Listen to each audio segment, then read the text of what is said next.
ঠিক দুদিন আগে আমি একটি ভিডিওতে বলেছিলাম ভারতবর্ষ এই মুহূর্তে পাকিস্তানকে দুভাবে সম্পূর্ণভাবে শেষ করবে, কাইনেটিক পদ্ধতি এবং ডিপ্লোম্যাসির ভাষায় নন কাইনেটিক অ্যাকশনে।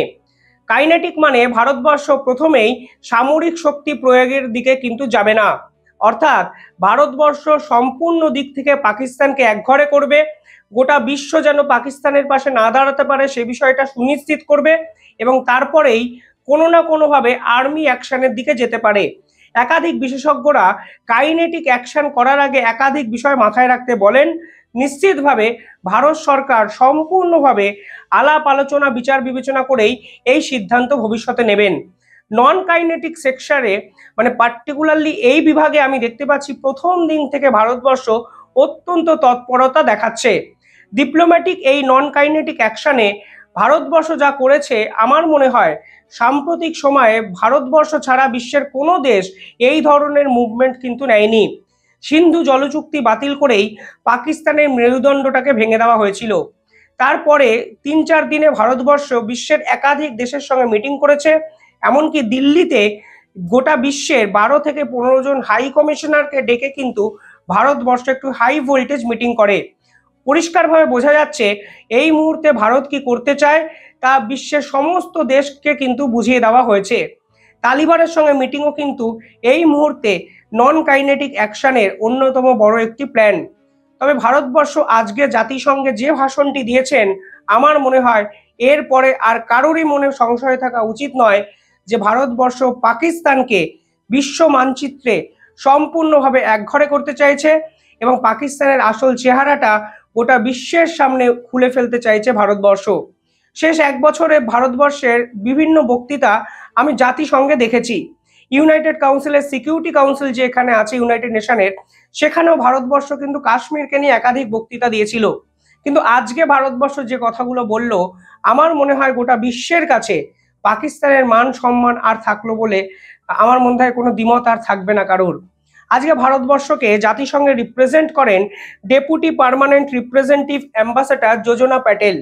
তিনি প্রথমেই পাকিস্তানকে সন্ত্রাসবাদের ফান্ডিং মদতদাতা একাধিক কথাবার্তা বলেন। তবে সব থেকে ইন্টারেস্টিং বিষয় হলো এই প্রথমবারের জন্য ভারতবর্ষ পাকিস্তানের কোনো এক মিনিস্টারকে কোট করছে জাতিসংঘে। পাকিস্তানের ডিফেন্স মিনিস্টার ঠিক দুদিন আগে একটি ইন্টারভিউতে আল টপকা কিছু মন্তব্য করেন।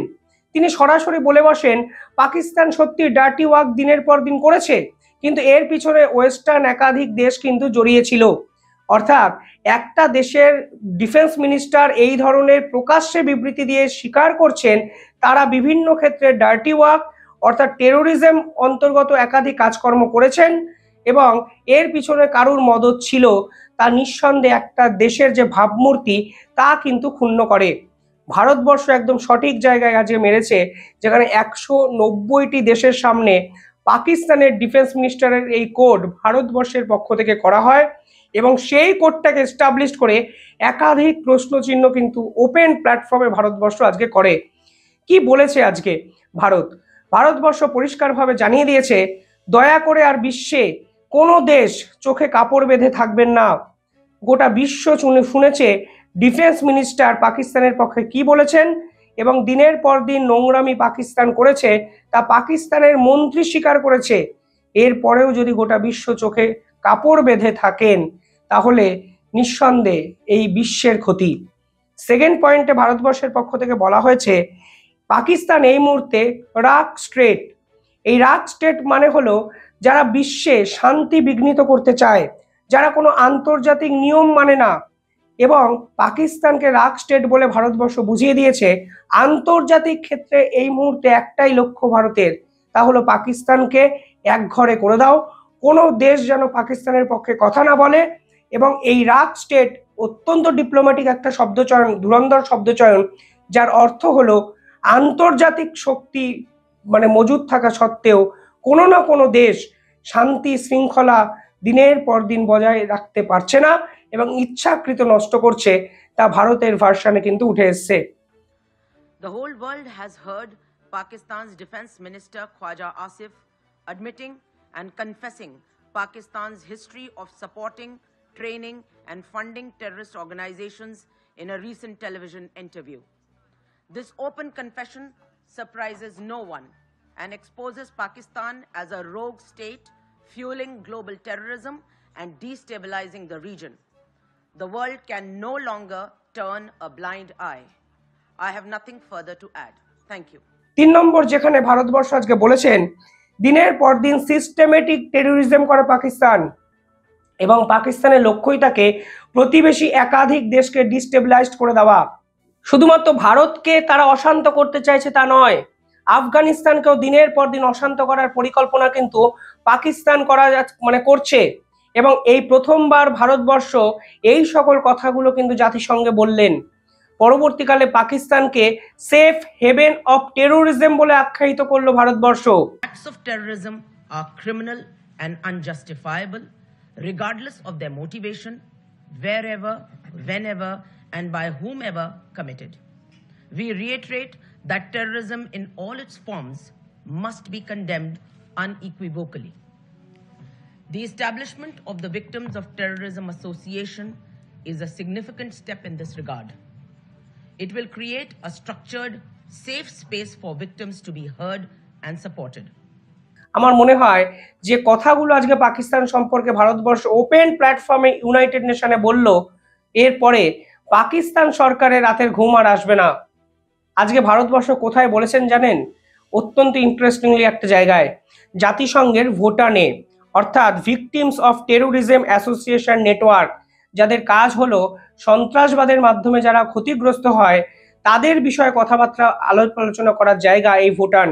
সেখানে দাঁড়িয়ে পাকিস্তানের মতো একজন সন্ত্রাসবাদী রাষ্ট্রের পোল খুলে আজকে দিয়েছে ভারতবর্ষ, যা নিঃসন্দেহে নজিরবিহীন। এরপরে জাতিসংঘেরও একটা স্টেটমেন্ট এসছে, আমি আপনাদের পড়ে শোনাবো। তবে তার আগে ভারতের শেষ প্রান্তের কিছু কথা আপনাদের বলতে চাই। সেখানে পরিষ্কারভাবে আজকে ভারত বলেছে that Pakistan must be held accountable internationally, অর্থাৎ গোটা বিশ্বের সামনে পাকিস্তানকে আজ অ্যাকাউন্টেবল করতে হবে, পাকিস্তানকে দায় নিতে হবে টেরোরিজমের, এবং পরবর্তীকালে পাকিস্তানকে কোনোভাবে ফিনান্সিয়াল হেল্প করা যাবে না। Having been a victim of cross-border terrorism for decades, India fully understands the long-lasting impact such acts have on victims, their families, and society. As the UN Security Council in its statement has said, perpetrators, organizers, financiers, and sponsors of reprehensible acts of terrorism must be held accountable and brought to justice. আমার মনে হয় ভারতের এই বার্তার পর ভারতও পরবর্তীকালে চাইবে পাকিস্তানকে যেন FATF এর গ্রে লিস্টে তালিকাভুক্ত করা হয়, এবং আমার দৃঢ় বিশ্বাস পাকিস্তানের যে অপরাধ প্রবণতা তাতে অচিরেই FATF মানে ফিনান্সিয়াল অ্যাকশন টাস্ক ফোর্সের ব্ল্যাক লিস্টে চলে যেতে পারে পাকিস্তান, যার ফলে গোটা বিশ্বের পক্ষ থেকে টাকা দেওয়া কিন্তু বন্ধ হয়ে যাবে পাকিস্তানে।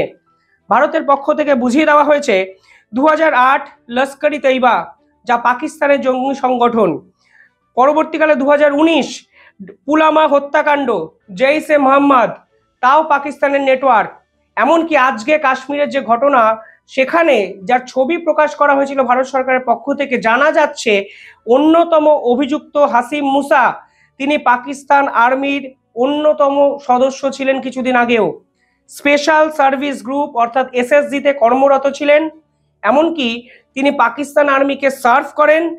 কিছুদিন আগে পাকিস্তান আর্মি ছেড়ে তিনি লস্করি তৈবাতে যোগদান করেন। অর্থাৎ ভারতবর্ষ জাতিসংঘে পরিষ্কারভাবে বুঝিয়ে দিতে চাইছে এই কাশ্মীরের সঙ্গে পাকিস্তান শুধু জড়িত তা নয়, ভারতবর্ষের সঙ্গে একাধিক টেরোরিস্ট অ্যাক্টিভিটি যে জড়িয়ে থাকার যে ইতিহাস সেখানেও কিন্তু পাকিস্তান অঙ্গাঙ্গিকভাবে জড়িত, এবং এর পাল্টা এবার দেওয়ার সময় এসছে। জাতিসংঘের পক্ষ থেকে একটি স্টেটমেন্ট দেওয়া হয়েছে, সেখানে জাতিসংঘ চিফ বলেছেন we are ready to support India, আমরা ভারতবর্ষকে সাহায্য করতে চাই। শুধু তাই নয়, ভারতবর্ষ এবং পাকিস্তান যেন পুরো বিষয়টা অ্যাজ সুন অ্যাজ পসিবল মিটিয়ে নেয়, দ্বিপাক্ষিক আলোচনার মাধ্যমে একটা সিদ্ধান্ত নেয়, তা জাতিসংঘ চাইছে, এবং কোনো ক্ষেত্রে জাতিসংঘ ইন্টারফেয়ার করবে না, যা ভারত চেয়েছিল। পাকিস্তান কিন্তু জাতিসংঘে এই ধরনের কথাবার্তা বলে চায় আন্তর্জাতিক স্তর যেন কাশ্মীরে ঝাঁপিয়ে পড়ে, এই সমগ্র ইস্যুটাকে ইন্টারন্যাশনালি করতে চায় তারা চায় যেন জাতিসংঘ এই বিষয়ে বারবার মুখ খোলে এবং এই বিষয়টিকে গ্লোবাল ইস্যু করে তারা পাকিস্তান এবং কাশ্মীর এই পুরো বিষয়টাই ঘেঁটে দেওয়ার চেষ্টা করে দিনের পর দিন। ভারতবর্ষ প্রথমেই বলে দিয়েছে আমরাই আমাদের কাজ করব, আমাদের আর কারোর প্রয়োজন নেই। অন্তত সিমলা এগ্রিমেন্টে সে কথাই লেখা আছে যে থার্ড পার্টির ইন্টারফেয়ারেন্স কোনো কনফ্লিক্টে করা যাবে না ভারত পাকিস্তানের ক্ষেত্রে। ভারতবর্ষ এক্ষেত্রেও আজকে বুঝিয়ে দিয়েছে ভারতবর্ষ যা অ্যাকশন নেওয়ার নিজেই নেবে, কোনো তৃতীয় পক্ষকে এই বিষয়ে ঢুকতে হবে না। এমনকি এই মুহূর্তে ভারতবর্ষ জাতিসংঘের সাহায্যটুকু চাইছে না। নিঃসন্দেহে তাৎপর্যপূর্ণ একটা স্পিচ, তাৎপর্যপূর্ণ একটা মেসেজ, যেখানে আন্তর্জাতিক স্তরও কার্যত চুপ করে শুনলো ভারতবর্ষের এই দাপট। চুপ করে শোনা ছাড়া আর তো উপায়ও কিছু নেই। দিনের পর দিন পাকিস্তানকে মদদ দিয়েছে কে? দিনের পর দিন পাকিস্তানকে ফান্ডিং করেছে কে? অস্ত্র তুলে দিয়েছে কে?